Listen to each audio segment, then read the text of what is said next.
It's difficult being a Manchester United fan right now. The start to the season has been far from ideal and there are plenty of questions on the minds of the United fans. Gary Neville joins me on Sports Today as we try to break down the situation at Manchester United. But I want to start by knowing from you, Gary, how excited are you being here in India and what exactly brings you here?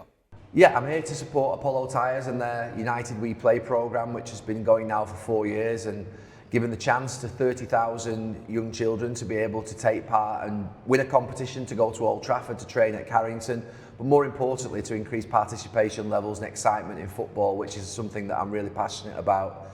Manchester United's greatest value, I believe, is giving young people a chance, and the idea of this programme is to do such a thing. So the way in which they connect the excellence of the United coaches to so many people is really innovative as well. I think the use of technology, obviously we know all about technology more in the last 5-10 years, and it's a great programme and I'm here to support that programme.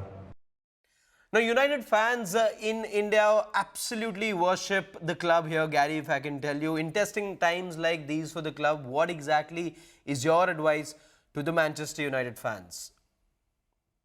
Be patient, take your time, be patient. We're Manchester United fans, we will be successful again at some point in the future. It does take time, it's cycles in life. Liverpool weren't very successful for 30 years. We had a period in the 80s and 70s where we weren't very successful. So it has happened before. We know that history sometimes repeats itself, but we will be successful again. It just takes time, and that ultimately, hopefully with the football can get good again in the next few years, and sort of the club can become successful and win trophies. The Premier League for me is the most important trophy, and that's going to be a very special day when that comes to Old Trafford again.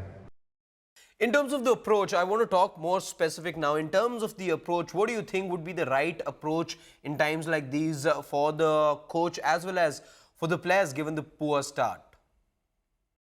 I mean, look, come together. I mean, togetherness is important when you have a team spirit and a togetherness. Obviously, it's been a very difficult start to the season, but I hope the international break means that the team have been able to recalibrate, reset, and no football player or coach likes being criticised for their performances.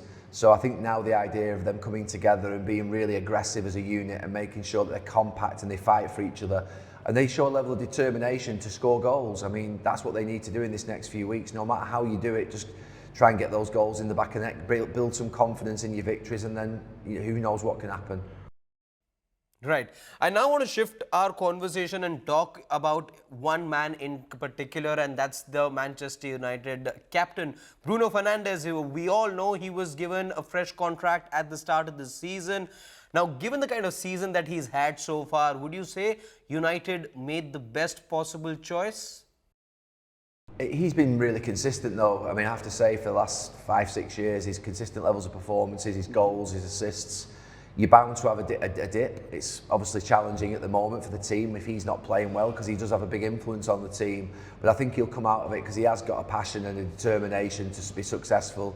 And like I say, hopefully after this international break, the team, including Bruno, can come back and be in great form. Now, the other thing I also want to know from you, since you are here in India, can an Indian player dream of featuring in the Premier League? You've been around quite a bit. You've been interacting with the youth, as I understand. Is the talent pool really there in your assessment?